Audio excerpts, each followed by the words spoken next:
world, the challenges abroad. The Cold War's shadow continued to hang like a dark cloud over an otherwise optimistic horizon. The presidential candidates in 1960, Massachusetts Senator John Kennedy and Vice President Richard Nixon, were only in their mid-40s. Both were ardent Cold Warriors. But I am not satisfied as an American to be second to the Soviet Union. What we want to do is not to turn their way, but to do it our way. And that's exactly what we're talking about in this campaign. The country had a consensus at that time. There were no real divisions among the majority of Americans over the Cold War and communism. And Nixon and Kennedy emphasized their anti-communist credentials, which were sterling on both sides. Both men were Navy veterans. The candidates had been freshman congressmen together after the war.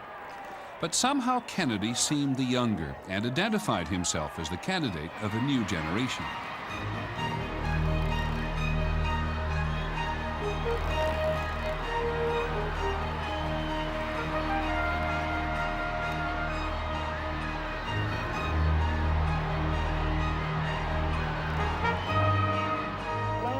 His enthusiasm, his energy and determination was infectious. And we all felt, and the country felt, that, yes, you know, we're on the march again, and it was a good march. You know, we went to several states to campaign. I was in my early 20s. I walked the precinct in Redondo Beach. I don't think I've ever done that before or since. He affected everybody.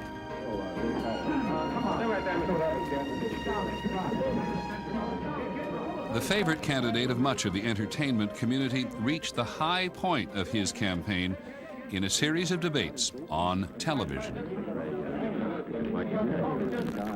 These were the first presidential debates ever.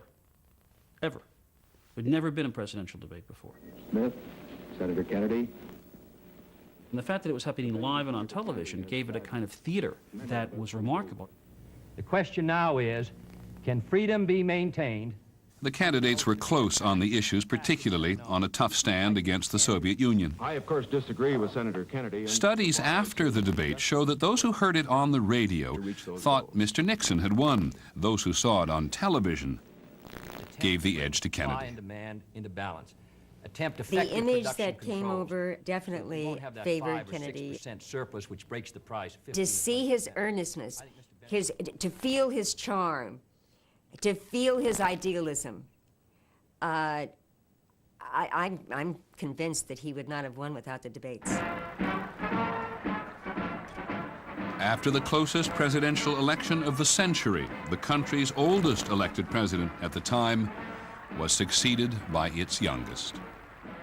I remember watching the inaugural with pleasure and even a kind of pride.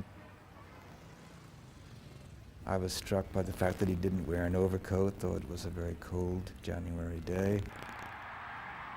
Let the word go forth from this time and place to friend and foe alike that the torch has been passed to a new generation of Americans. It was very exhilarating in a sense to have a man as young and articulate and electric as John Kennedy was. What he said was quite hawkish when you look back on it. That we shall pay any price, bear any burden, meet any hardship, support any friend, oppose any foe, to assure the survival and the success of liberty. After the soaring words of the inaugural speech, the inaugural parties gave final proof to the notion that a younger and more glamorous administration had arrived. I remember Lenny Bruce saying, "Isn't it great to have a president who you can imagine sleeping with his wife?" And I thought at the time, God, I think that too. You could identify with the man in that sense. He had, it was the first president that seemed like a guy, not like something on a dollar bill.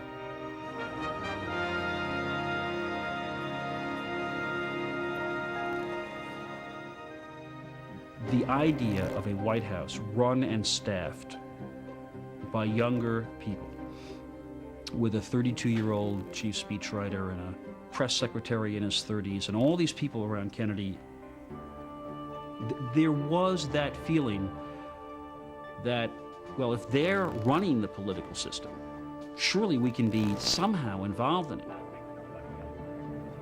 We wanted to serve. We wanted to do something because young people, me included, in those days, did wonder how we were ever going to top the generation before us. Our fathers had fought World War II. They had won. They had beaten a depression in some way. What are we going to do?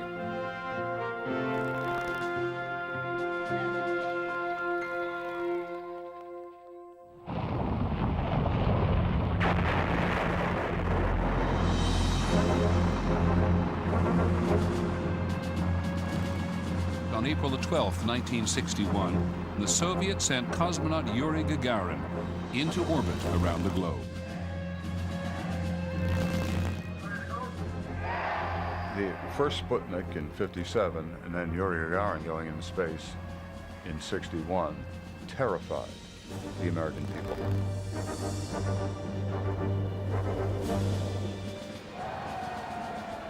People were sitting around and talking about what would we do if the Russians had arms, missiles, whatever, on the moon, and could shoot. We were making this stuff up, but shoot at us at will, and we'd have to surrender. And then we had to choose better red than dead. That's what people were thinking then. In what would become a spiraling series of superpower moves and countermoves, just 3 weeks after the Soviets' manned launch, the U.S. sent astronaut Alan Shepard into space. And President Kennedy promised even greater heights. We choose to go to the moon. A man on the moon, walking on the moon? Now, in this decade? We choose to go to the moon in this decade and do the other things, not because they are easy, but because they are hard. You gotta be kidding. But Kennedy wasn't kidding. Because that goal will serve to organize and measure the best of our energies and skills. Because that challenge is one that we're willing to accept, one we are unwilling to postpone, and one we intend to win. This bold push into space was also seen as an aggressive manifestation of the Cold War. And so was a Kennedy-supported CIA scheme in April of 1961 to land Cuban exiles in their homeland to ignite an uprising against Fidel Castro. When the mission failed, leaving the exiles stranded at Cuba's Bay of Pigs, America and the president were humiliated. 3 months later, as if sensing American weakness, Khrushchev demanded that all Allied forces be removed from Berlin. We cannot and will not permit the communists to drive us out of Berlin, either gradually or by force. Kennedy put the United States pretty close to a war footing. A lot of people like me got draft notices. It looked like we were going to war. For the second time in the century, Americans faced the threat of war over Berlin. But now, both sides had nuclear weapons and the means to deliver them. No president ever spoke more frankly to the nation about the real possibility of nuclear war. In the event of an attack, the lives of those families which are not hit in a nuclear blast and fire can still be saved, if they can be warned to take shelter, and if that shelter is available. We owe that kind of insurance to our families and to our country. Families were advised to build bomb shelters. Schools held atomic attack drills. When I was a kid, I was very worried about the bomb. And I used to sit under that desk thinking, now, would the radiation fall on top of the desk and miss me? But what happens when I get out from under the desk? Then will the radiation fall? I mean, I didn't quite get it, but it didn't seem to be sensible that I was hiding under this desk. And so I had this worry, and everybody talked about this worry about the bomb. This nuclear threat over Berlin was diffused, but the Soviet-American confrontation would continue. In October of 1961, the Soviets began building the Berlin Wall. The wall would become a symbol of the Cold War's brutal reality. The newsreels presented Americans with haunting images of people risking their lives to escape communism. Once a country went communist, it stayed communist. They had secret police and the whole totalitarian structures so that there was no regressing. That the Soviet Union and its allies were a formidable global presence seemed very clear to me. An even more direct threat to American security began to unfold on October the 14th, 1962, when American U-2 surveillance planes flying over Cuba made a discovery. It was unbelievable.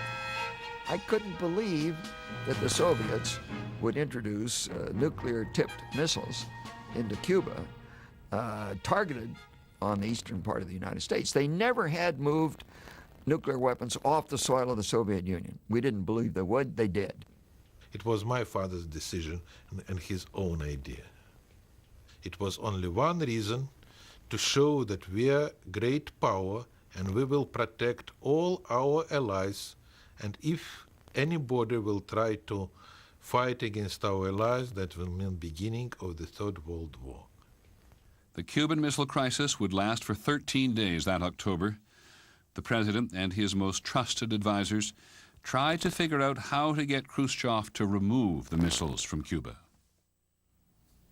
As far as the president was concerned, this was a superpower confrontation. It was the Soviets who had put nuclear missiles in Cuba. It was the Soviets who would have to remove them. It shall be the policy of this nation to regard any nuclear missile launched from Cuba against any nation in the Western Hemisphere as an attack by the Soviet Union on the United States, requiring a full retaliatory response upon the Soviet Union.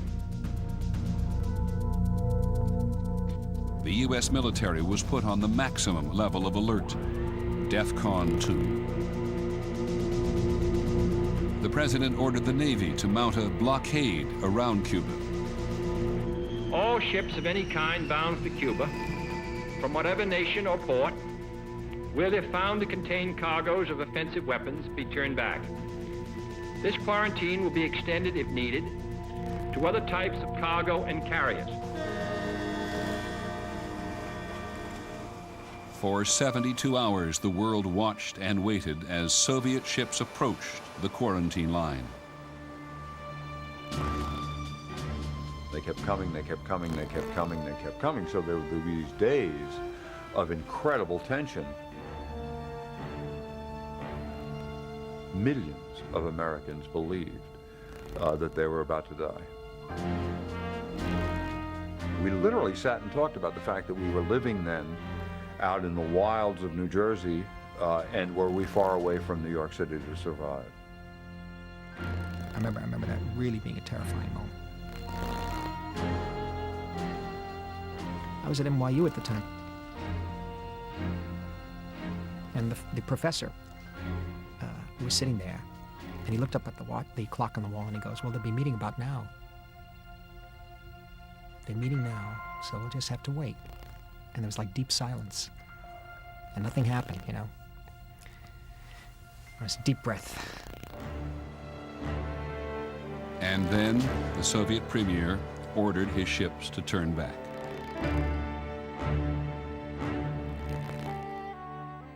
In the end, the Soviet leader agreed to withdraw the missiles in return for a U.S. pledge not to invade Cuba.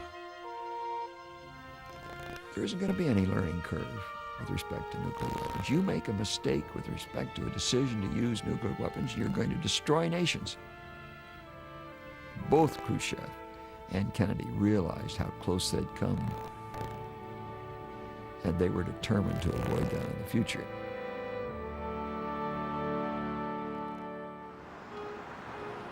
In 1961, the author James Baldwin wrote, "To be a Negro in this country and to be relatively conscious is to be in a rage all the time." It was two worlds, a black world and a white world. As a young child, I remember very well seeing the signs, and I resented it. If you went to the Dairy Queen, white people would go in and sit down. You got your ice cream at a window. I never rode a bus because I knew I'd have to sit in the back. I didn't go downtown to the movie theaters because I'd have to sit in the Jim Crow gallery. I remember on one occasion I tried to go to the county library, and we couldn't even go in and check out of a book. That did not change until the Civil Rights Movement.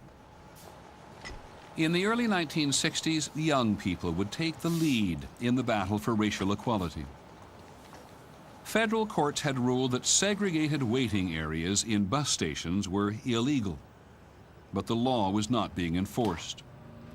To pressure the Kennedy administration to intervene, activists rode public buses into the Deep South to integrate the facilities. Outside of Anniston, Alabama, the bus carrying the first group of self-proclaimed Freedom Riders was firebombed. By the time the Freedom Ride started, there was a realization that some of us would have to die and that we should not fear death. And we liken this very much to military service, that if you serve your country in the military, you might lose your life. We were serving our country at home. We knew that this was a very dangerous mission, but we felt we had a moral obligation and a mandate to make this trip. John Lewis, then a student leader, was a Freedom Rider on a bus that arrived in Montgomery, Alabama. The very moment we started down the steps, a mob out of nowhere, people by the hundreds, came out with baseball bats, stones, chains, and started beating us. I was hit in the head with a wooden crate, and I was left lying unconscious in a pool of blood. I thought I was going to die. Many of the young people in the Civil Rights Movement united in an organization called the Student Nonviolent Coordinating Committee, SNCC. SNCC is special because we are young.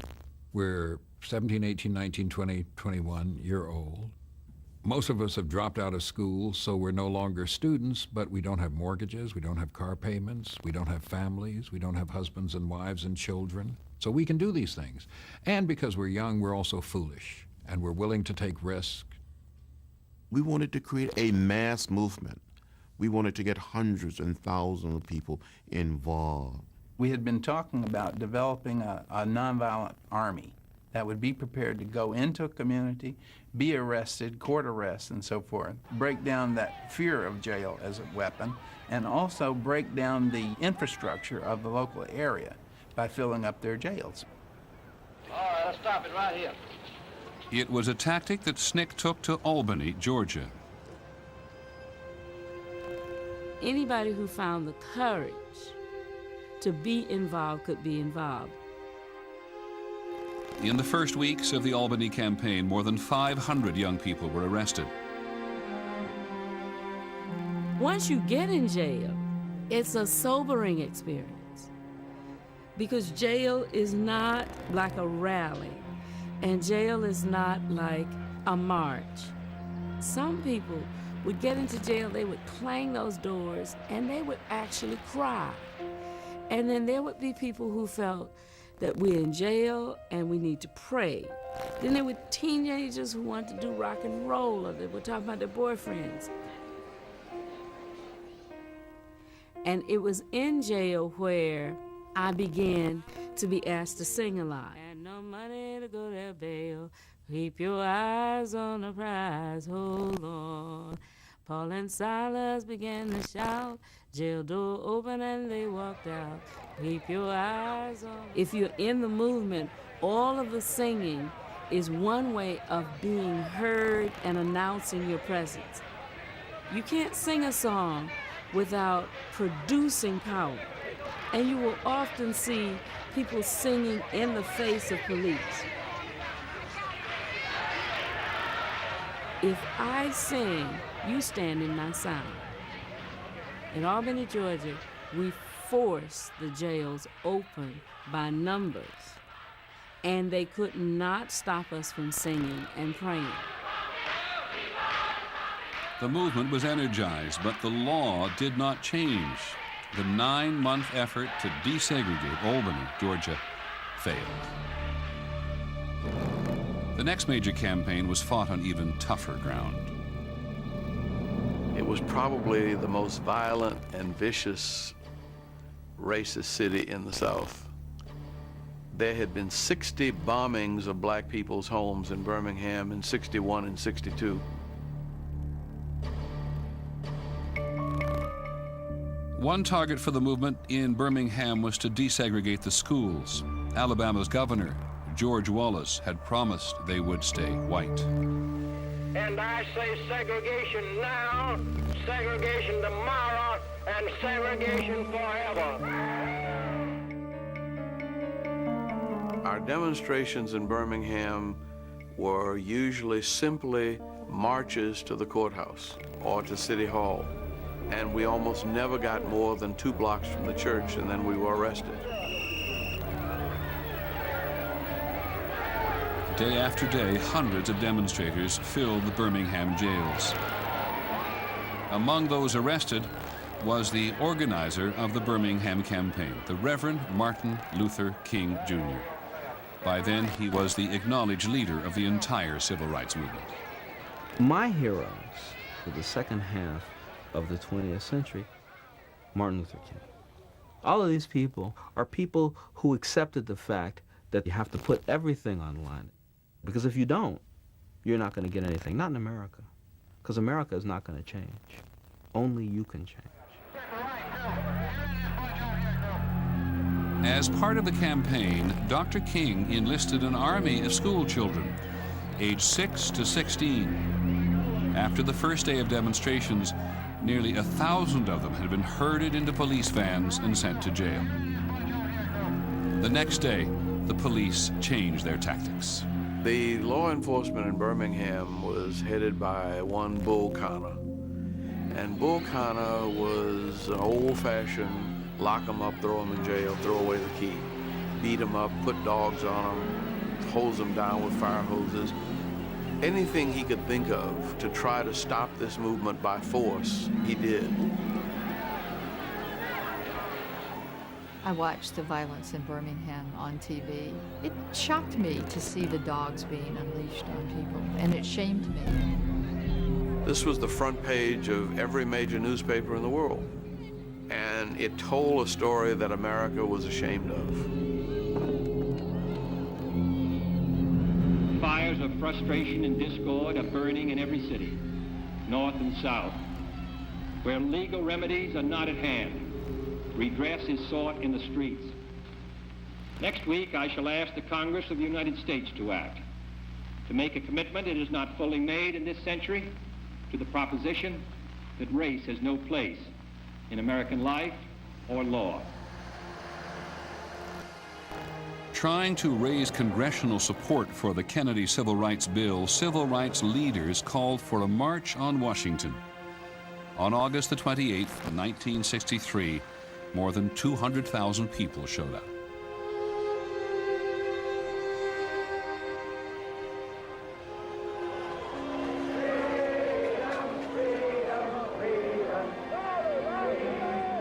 We knew it was a special day. And once I got there and saw the crowds coming from all over America, black and white, poor people, rich people, show business, politicians, Martin called it a coalition of goodwill, or a coalition of conscience that could change the soul of the nation on the race issue. This was bringing a mass meeting into the homes of millions of Americans who were seeing this thing that I had seen over and over and over again in small town churches everywhere, seeing this for the first time and hearing the oratory of America's premier orator. Martin Luther King. No, we are not satisfied, and we will not be satisfied until justice rolls down like waters and righteousness like a mighty stream. I remember thinking when I saw Martin Luther King that he was going in his dream to bring the nation along, that he was irresistible in his call to mercy and love. I mean, that he was absolutely the most irresistible voice that had ever been heard. Freedom and justice, I have a dream. My poor little children one day live in a nation where they will not be judged by the color of their skin, but by the content of their character. I have a dream today.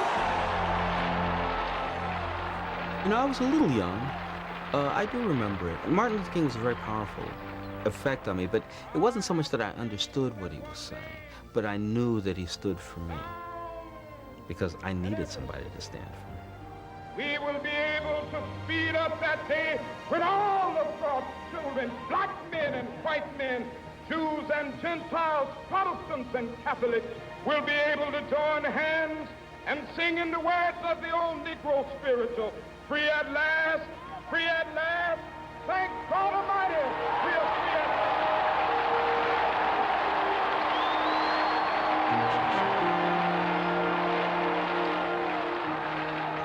To me, that day represented one of the finest hours in American history.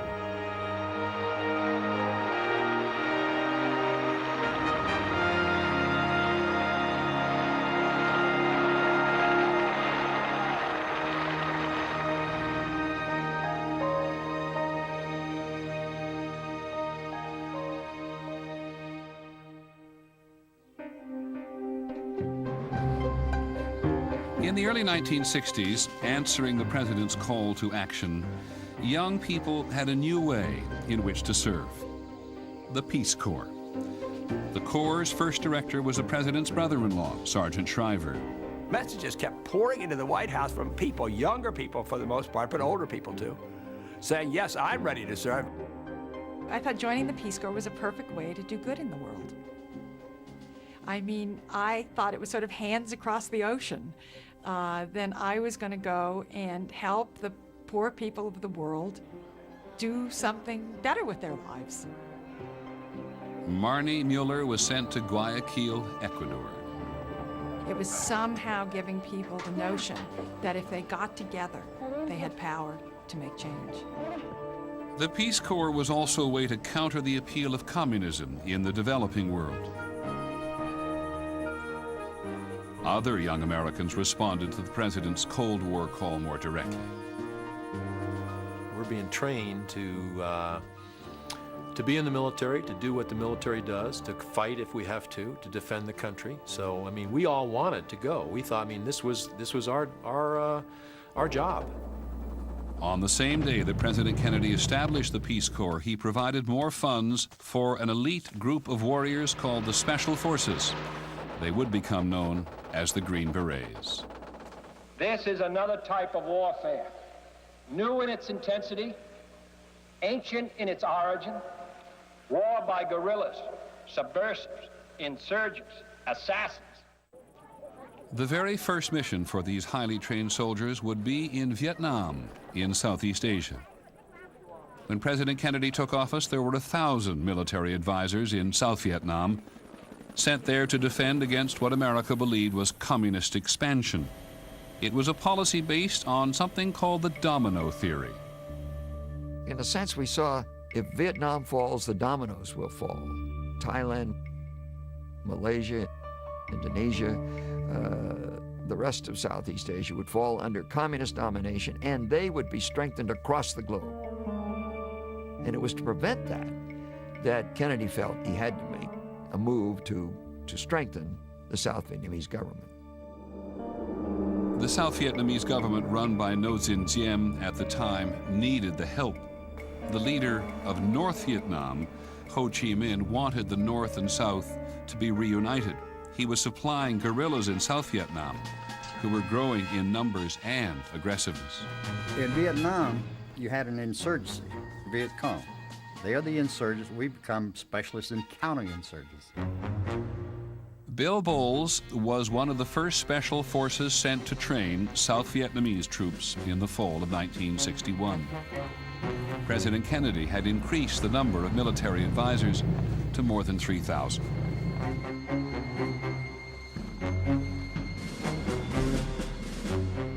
We had trained this civilian irregular defense group of maybe a month, and we decided to send them to villages around Da Nang, and we had 4 Americans out there.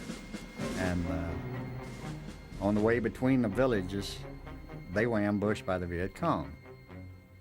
2 of my buddies were killed, and 2 others were missing. I was shocked. I guess more than anything, it brought home the idea, hey, this is not play. This is not a game. This is not a training exercise anymore. This is kill or be killed. By 1963, the situation was deteriorating. On the streets of the South Vietnamese capital, Saigon, President Diem, desperate to maintain control, was cracking down on his political and religious opponents. In protest, Buddhist monks set themselves on fire. For many Americans, these were the first television images they saw of Vietnam. It was a horrible, horrible experience because we, in a sense, we saw Vietnam disintegrating before our eyes, or at least the structure of the state disintegrating. Diem had lost control of it. American policymakers supported a coup to remove Diem, which resulted in his assassination. U.S. complicity in Diem's death and the resulting turmoil in South Vietnam only deepened America's involvement. As I left there in '63, it was obvious that the war was escalating. We had camps in places you couldn't even say the name. And we had more people getting killed than ever before.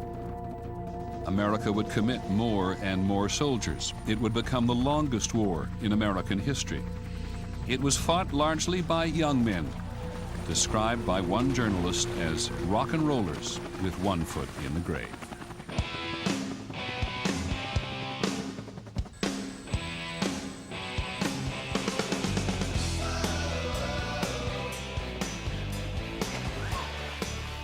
But in the autumn of 1963, very few Americans were paying attention to Vietnam. There was so much to feel good about at home. The country had never been more prosperous. People were looking towards a bright future. At this point, they trusted their leaders to solve the problems elsewhere. World peace, like community peace, does not require that each man love his neighbor. It requires only that they live together in mutual tolerance. In June of 1963, in a speech the president gave at American University in Washington, it seemed that maybe even the anxieties of the Cold War could be dispelled. But we can still hail the Russian people for their many achievements. Khrushchev and Kennedy had both convinced the world that they were real tough guys, and they wouldn't back down. That's exactly the time that people then sit and negotiate out their problems. Both men understood that, and Kennedy laid that out. Our problems are man-made, therefore they can be solved by man. 2 months after that speech, the U.S. and Soviet Union agreed to the first comprehensive nuclear test ban treaty. Dean Acheson said once that the office kind of confers a nobility on the man. And during Kennedy's tenure in office, we had a very exalted sense of a president. Our young emperor, you know.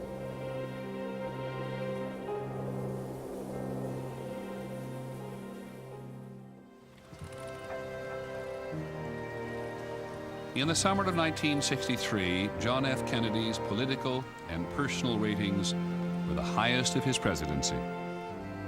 Because he was the first young president, he was a towering cultural figure.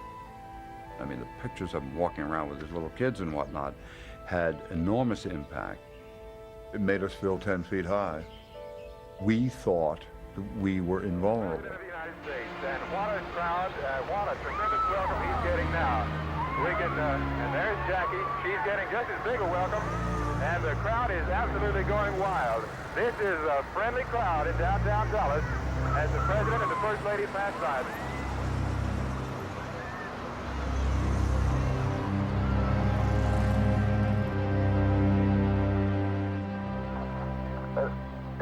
It appears as though something has happened in the motorcade route. Something, I repeat, has happened in the motorcade route. Stand by just a moment, please. It did seem as though everything came unpinned. I was sitting in a dental chair when the first bulletin came over, but then the bulletins became increasingly serious, so that within an hour, about the time I was out of the chair, Jack Kennedy was dead. Dallas, November 22nd.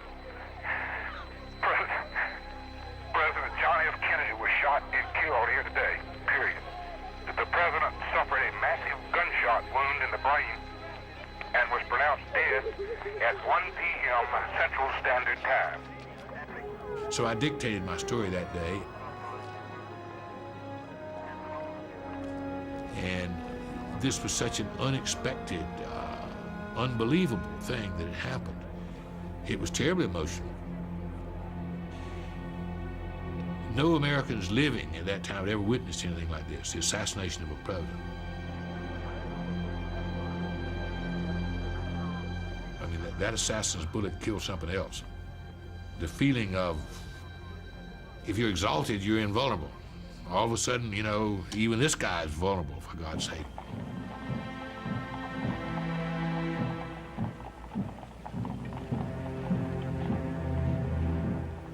I cried, like many Americans. You know, we had our differences, but I felt we had lost a friend. We had lost a leader. He was such a source of inspiration. How did we make it? How did we survive? Where did we go from here? With the death of Kennedy, the end of the feeling of progress was never going to end. The innocence, the reality, a slap in the face, a national car crash.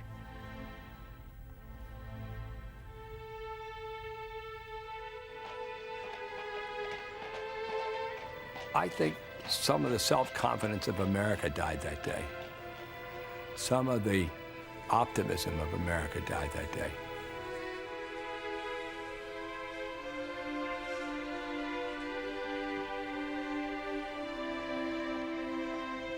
Walking up Connecticut Avenue to the church, and you'd look at the people who were watching us walk up the street, and there was absolute incredulity on the face of every living person. You get their eyes and your eyes, and what they were looking at you for was hopefully to get some expression from your face, from your eyes, that would help them to understand what had happened and why. And nobody understood it.